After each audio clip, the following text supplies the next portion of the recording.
Hey, I'm the automotive. Just want to show you what we're doing today. I've got a 2006 Volkswagen Golf with the BVY engine, 2 liter. Came in for knocking or like a clicking noise when you turn the wheel. So I'm gonna go underneath and check it.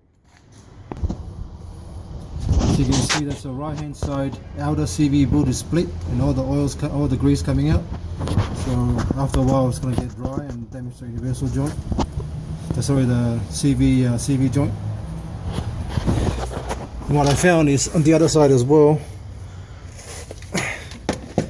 Sorry, no light. So that's the inner CV boot as well on the left hand side. The boot split as well, so all the grease coming out as well. And most importantly, the actual sun plug's been damaged from before, and someone's done that to fix it, and it's not really a good job.